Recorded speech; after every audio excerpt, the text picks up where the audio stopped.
Coming up on Cronkite News, the Navajo Nation wants more water from the federal government. It's taking the fight all the way to the Supreme Court. Plus, first responders kept busy this weekend as multiple people needed to be pulled from rushing waters. How officials say you can stay safe.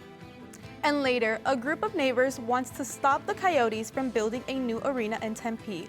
What they want to see happen next. Cronkite News starts now.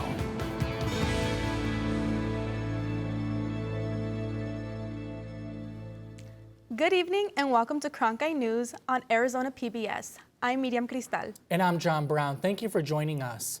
Earlier today, representatives from the Navajo Nation made their arguments in front of the Supreme Court about whether or not the federal government is obligated to fulfill water needs on reservations. Cronkite News reporter Anna Stainsfield joins us now and explains how this issue goes all the way back to the 19th century. The federal government's control over water rights on tribal lands originated in 1868. In that year, the federal government signed a treaty which guaranteed the Navajo Nation's agricultural needs. Now, the Navajo Nation is arguing that those agricultural needs include water rights. The tribal government also cites the Winters Doctrine in support of this issue, which says that when Congress reserves land for tribes, it also reserves the water needed to support those tribes. The case argued in front of the Supreme Court today mainly focuses on the tribe's access to water from the Colorado River. The Navajo Nation wants rights to the waters in the lower portion of the river, which flows along the nation's northwestern border. But the government argues that although it has long protected the tribe's right to water from the Colorado River tributaries, the mainstream of the river has never been a part of that. Experts say that regardless of the outcome of this case, it serves as a message that tribal communities are often overlooked in political discussions. I think it's telling that we're still not doing a good enough job bringing the tribes to the table and including them in these negotiations. And this kind of litigation, I think, is a sign that we are still failing to integrate the tribes as equal partners with states in negotiating over the Colorado River. Navajo Nation President Boo Nygren was at the Supreme Court in support of this case today. The Supreme Court should reach a decision on this case by its next session. In the newsroom, Anna Stansfield, Cronkite News. Okay, thanks, Anna. Right now, officials are warning people to stay away from flooded rivers after multiple people had to be rescued this weekend. Take a look at this video from one of the rescues. The Maricopa County Sheriff's Office says a man had to be hoisted out of the Salt River yesterday. Luckily, he was wearing a life jacket, and deputies say he's going to be okay. This weekend's rescues serve as a reminder of the dangers rivers pose when they become flooded. And we've seen flooding gradually increase over the last few weeks as more and more water comes down from higher elevations. Sarah Blue joins us now from the Cronkite News Weather Center to break it all down. Sarah. That's right, John. We've seen some flooding because we've had a lot of rain and snow melt in the past few weeks. In fact, we have another storm on its way tomorrow. To prepare for this, SRP is releasing water from Bartlett Dam. That's created a flood warning along the Verde River. They're doing the same along the Salt River.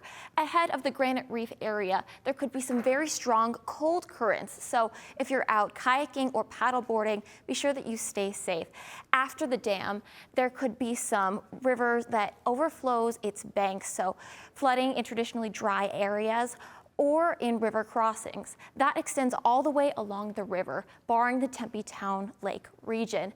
Be sure that you never drive into a flooded area because only 2 feet of water could wash away a car, even a big one that's as big as an SUV.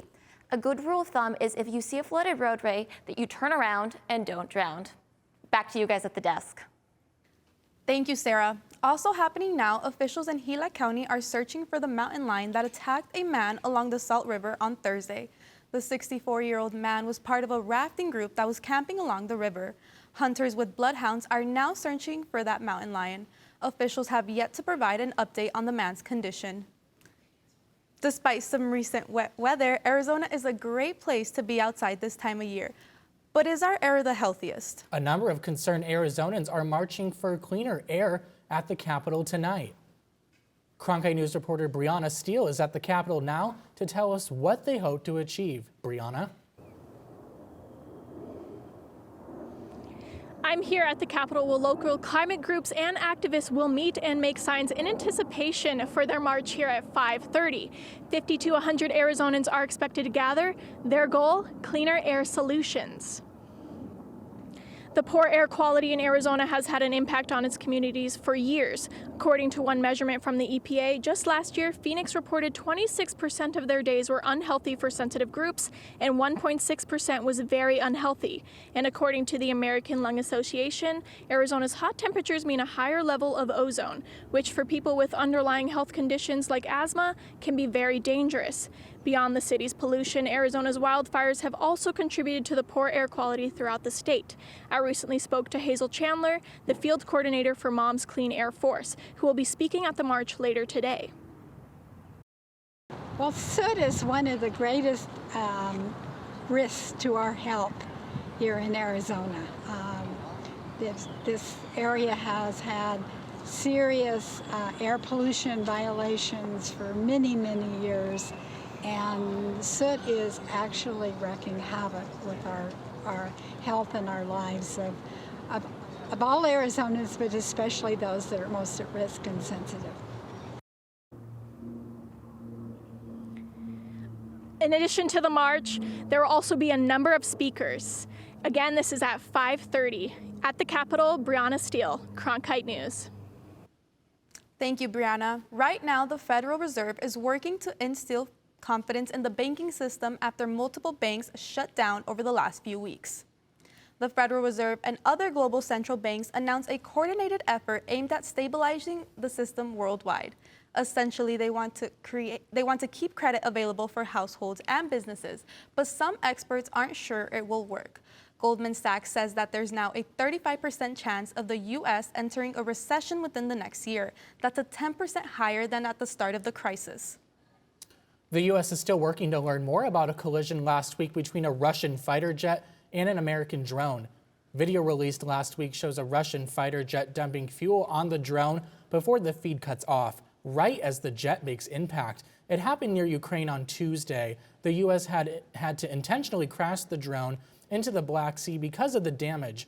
Both countries are still debating who is to blame, but now Arizona Senator Mark Kelly told CNN his background as a pilot makes it clear what happened. The Russians here have shown how reckless they are, how incompetent they are. I flew with, Russian pilots in the backseat of my NASA jet for, decades. I flew in space with Russians. I'm not surprised by this. I mean, I flew with Russian pilots, fighter pilots who couldn't fly formation. And I watched this video, and it's pretty obvious what happened. He lost sight of it, and he crashed into it. U.S. pilots were able to wipe sensitive data off the drone before it crashed to mitigate the risk of information being recovered.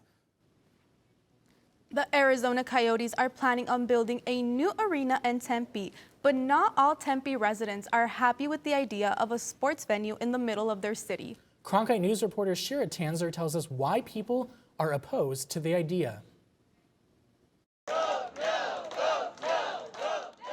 Tempe residents, business owners, council members, and ASU students gathered today to oppose the Arizona Coyotes' plan to build a new hockey arena in Tempe.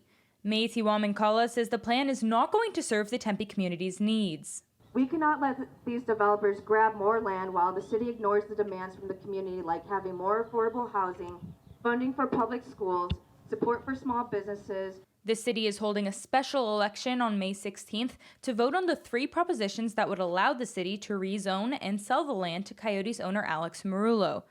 Tempe council member Lauren Kuby says this sale would create negative environmental impacts. Ice hockey in the desert may be a jarring thought, considering we're in a Tier 2 shortage, needing to cut our water consumption as a state by a whopping 21%. Tempe's City Council and Mayor Corey Woods have already approved the Coyotes' plan for the $2 billion sports district. The only approval left is that of the residents. Since this issue hits us right at home, that we felt compelled to campaign against it. The special election will be held on May 16th. In Tempe, Shira Tanzer, Cronkite News. This election will give Tempe residents a chance to share their opinion on the proposed arena by voting. Coming up on Cronkite News, diabetes disparity in Arizona. We go to a race that aims to support those with the disease. Plus, despite what it looks like, these aren't meteors. Incredible video as space junk falls towards the ground in Northern California. Cronkite News provides students at ASU's Walter Cronkite School of Journalism with the opportunity to gain real-world experience in the newsroom. At Cronkite News, our students produce professional content for audiences by taking on all roles, whether they be reporting, anchoring, producing, or studio production. Each department gives students first-hand professional newsroom experience. For more information, visit cronkitenews.azpbs.org. Stream the best of PBS on any device with the PBS Video app. All your favorite drama, history, science, news, and documentaries, all in one place. Watch your PBS station live or catch up on the shows you missed. Discover new favorites from PBS and locally produced shows from your station. Sign in and start streaming today. After a really nice weekend, Arizona has a busy weather week ahead. Sarah Blue joins us again from the Cronkite News Weather Center. Sarah, you're tracking some big changes headed our way. That's right, I am. We have some big changes headed our way. Today was a beautiful first day of spring in the valley, but tomorrow we have some high winds, winter weather, storms, and some flooding on tap. That's because we have an area of low pressure. Currently, it's out off the coast of California, but on Tuesday, it's going to start to move into Southern California and create storms across the state tomorrow. That's going to hang around through Tuesday all the way into Wednesday, and it's going to start to drop those snow levels to about 7,000 feet, so we'll see some snow across the high country and some rain along the lower deserts. That's going to hang around all the way through Wednesday, starting to clear out on Thursday, but we're going to see those clouds remaining for a little bit. In terms of rain, in Phoenix, we're expecting 3/4 of an inch. In Flagstaff, up to 2.5 inches, even more in higher elevations, up to 3.5. That's because we have a very slow-moving storm. There's been a flood warning issued. There could be snowmelts, or from all of the rain, the rivers could overflow their banks and create some hazardous conditions. There's also a wind advisory in place. That's everywhere in the TAND. Sustained winds between 20 and 30 miles per hour. Gusts reaching all the way up to 60. So that could whip up some dust and create some lowered visibility tomorrow. But that will create some lower temperatures along the western part of the state. Seeing 70s through the lower deserts, 40s and 30s in the high country, 68 as our high tomorrow in Phoenix. We're staying in those 60s as we have that rain hanging around, seeing those 70s return on Friday, staying with those 70s through most of the week and sunny for a while. But by Tuesday, next Tuesday, we're going to be flirting with those 80s. From the Cronkite News Weather Center, I'm Sarah Blue. Thank you, Sarah. Moving forward, communities of color are highly affected by diabetes in Arizona. I took a look into the barriers they face and the organizations helping them. They crossed the finish line with one goal in mind, to support those with diabetes. The Tour de Cure in Goodyear is a fundraising event to connect with the community. Terry Wiggins of the Health Equity addresses the challenges patients face. Many of them have barriers to health, barriers to care, and a lot of times that includes access. According to a report by the CDC, low-income communities are more likely to have diabetes. Those who make less than $25,000 a year have a higher percentage of diabetes compared to those who make $75,000, show a lower rate. The Arizona Department of Health Services indicates almost 600,000 adults have diabetes in Arizona. They estimate that 2 million have prediabetes and 90% are not aware of it. The event focused on helping people discriminated against because they have diabetes, also creating awareness in the community and supporting life-saving research. I'm not a research chemist, so I can't sit home and figure out how this works, but you know what? I can fundraise and I can ride a bike and I can do my part. In Arizona, the percentage of adults, mainly communities of color, have higher rates of diabetes according to the CDC report. The indigenous community is 26%, the Black community is 14.1%, and the Hispanic community with 11%. Wiggins believes that access to medication shouldn't be a challenge. Making medication affordable will be huge for those who just don't have access, or for those who do have access but have to ration it off because of other expenses. The Tour de Cure advocates for over 37 million of Americans diagnosed with diabetes. The event focused on providing resources and helping research efforts to find a cure. In Goodyear, MIRIAM CRISTAL, Cronkite News. Northern California was treated to an impressive light show on Friday. Those are not meteors streaking across the night sky. They're actually pieces of communications equipment from the International Space Station. A 700-pound antenna went up to space in 2009 and was used by astronauts until 2020 when it was discarded. It orbited the Earth for a couple years before it finally got low enough to break apart and burn up in our atmosphere. Okay, and speaking of space, the NASA mission that studied clouds at the edge of space is coming to an end after 15 years. The spacecraft AIM launched in 2007. Its goal was to study clouds composed of ice crystals. AIM finished its original mission in 2009, but was able to send back data for more than a decade. Now, its batteries are finally to a point where they can't function. NASA explains on monitoring the spacecraft just in case it's able to reboot. I'm Reese Andrews. Coming up after the break, I'll have your Cronkite Sports Report.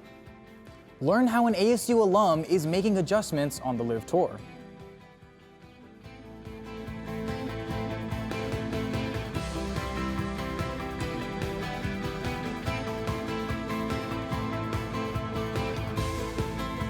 Help your child learn at home with PBS Kids. Together, explore reading, math and science, life lessons, and more right alongside your favorite characters on TV and anytime on the PBS Kids 24/7 channel. And we offer free resources to help with at-home learning. Visit pbskids.org for educational tips, lessons, and hands-on activities. Also, sign up to receive even more information by email. Discover lots of fun tools and ideas to keep your child engaged. Learn at home with PBS Kids. Did you know newsrooms today are looking for bilingual journalists? Cronkite Noticias prepares you to cover diverse communities. In Cronkite Noticias, you will obtain an unforgettable experience. Nopales como este van a tumbar. Cronkite Noticias. And develop your skills with the latest technology.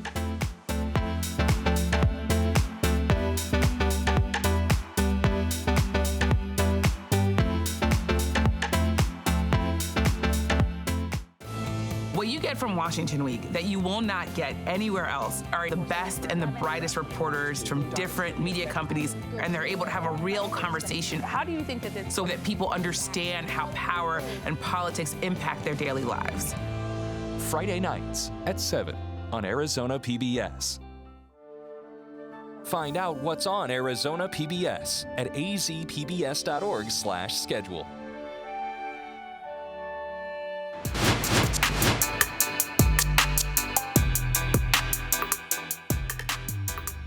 Welcome to the Cronkite Sports Report. I'm Reese Andrews.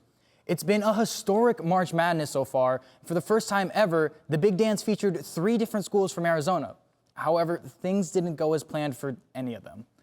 And to break down our bracket from the weekend, here's our Matt Venezia. The opening rounds of the NCAA tournament featured 3 schools from Arizona. Advantage State 48, right? Well, not exactly. If we take a look in the South region, easily one of the biggest upsets of the first round saw the 15-seed Princeton Tigers take down 2-seed Arizona 59-55 on Thursday in Sacramento. The Cats head back to Tucson much earlier than expected, while the Ivy Leaguers are still dancing into the Sweet 16. We ran into a good team today that made all the right plays at the right time, and we weren't able to separate from them enough when we had opportunities. And you know, that's what happens when you are able to stick around a basketball game. I mean, you know, they made enough plays down the stretch, and we didn't.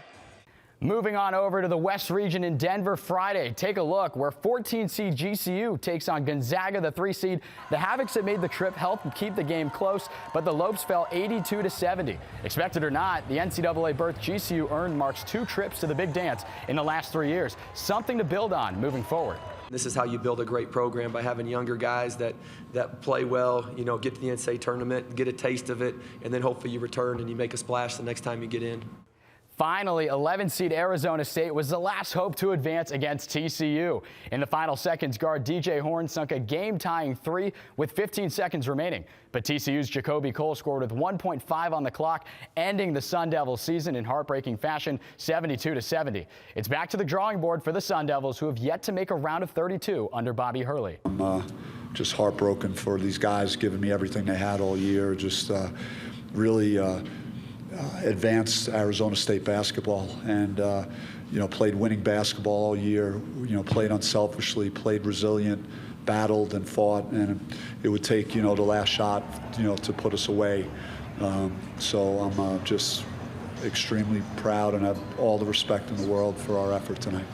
GCU and ASU could have matched up in the round of 32, making for a crosstown rivalry out in Denver. Instead, it was early checkouts and rebooking of flights. The Arizona Wildcats remain the 1997 national champs. That's the last time an Arizona school won the national championship. But hey, there's always next year, right?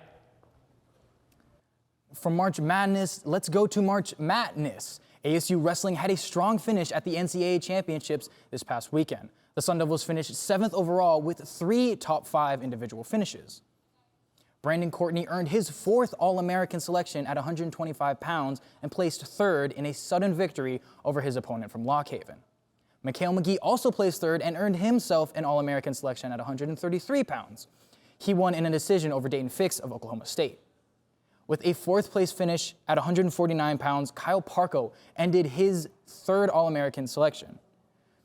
And heavyweight and 3-time All-American Colton Schultz placed 7th at 285 pounds and finished his season with a 24-4 record. The Sun Devils finished inside the top 10 for the 21st time in program history, and it's the 7th time that Arizona State has had 4 All-Americans. If you know the Arizona Coyotes, then you know Shane Doan. The Yotes' all-time leader in games played, goals, assists, and points. His legacy will carry on through his son Josh, who signed a minor league contract with the Tucson Roadrunners last week. The ASU sophomore captain will forego his final 2 years of eligibility at ASU. Josh's 28 goals and 10 power play goals rank 4th all-time in the Sun Devil program. Doan was a model teammate, never missing a game in his collegiate career. He ends his time as a Sun Devil with a 9-game point streak, scoring not only the first goal at Mullet Arena, but also the last in its inaugural season, an overtime winner against Long Island. Doan played in his first AHL game with the Roadrunners on Friday, joining 10 other program alums to do so. The Live Tour was in Tucson this past weekend and featured a number of former Sun Devils, including David Puig. Cronkite sports reporter Ethan Tuttle details Puig's rise to the professional ranks. Sun Devil alum and Live Tour rookie David Puig was back in Arizona this past weekend for 54 holes at the Gallery in Tucson. During his time in college, Puig was one of the highest-ranked amateurs in the world, frequently placed within the top 10. Now, Puig is on to new heights, playing professionally on the Live Tour. He's settling in nicely with his new teammates at Torque. Mayakoba was our first event, obviously, together, and they're very nice and very friendly. So we're having great times, especially in practice rounds and dinners. So Puig has only played in 5 live events and is one of the youngest golfers on tour. But some already know he's up to the task. I actually played with him about a month ago in San Diego. We went out to the Grand and played around, and he made 11 birdies in that round, and it was very impressive. He's a very talented golfer. With the event in Tucson, Puig and the other former Sun Devils saw a strong ASU showing among the crowd, including freshman Luke Potter. And the rookie recorded a career-best top 25 finish in Tucson, carding a final score of 3 under for the weekend. In Tucson, Ethan Tuttle, Cronkite News. And that's it for your Cronkite Sports Report. Let's send it back to John and Miriam at the desk. Thanks, Reese. And still to come on Cronkite News. It's time to show those smiles. The world's happiest rankings are in. We'll tell you the countries that are beaming with joy and the ones that are down in the dumps. And that's the way it is. Monday, September. Newscasting has changed a lot since the time of Walter Cronkite. That's why here at the Walter Cronkite School of Journalism, you can learn the studio production skills of today in real time. Whether you want to work audio, direct, technical direct, design graphics, or you can even run the floor. It's all part of the Television Production and Graphics Lab here at the Walter Cronkite School of Journalism. We're going on in 3, 2... Did you know newsrooms today are looking for bilingual journalists? Cronkite Noticias prepares you to cover diverse communities. In Cronkite Noticias, you will obtain an unforgettable experience Nopales como este van a tumbar. Cronkite Noticias. and develop your skills with the latest technology.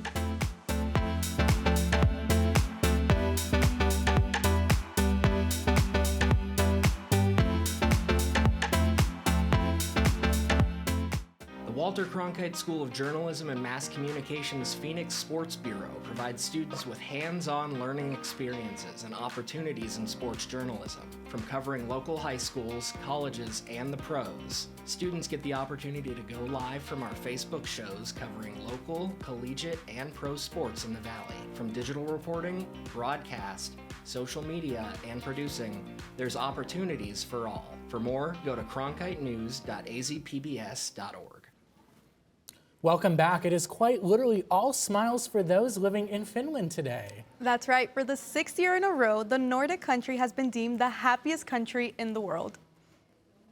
The World Happiness Report rankings takes up data from the Gallup World Poll to list each country. The poll looks at life expectancy, social support systems, corrupt rates, generosity, and overall freedoms. Finland's Nordic neighbors, Denmark and Iceland, rounded out the top 3, while the U.S. found itself sitting in 15th. At the end of the list, Afghanistan and Lebanon ranked the lowest for the happiest nations. That's it for Cronkite News tonight. Thank you for joining us.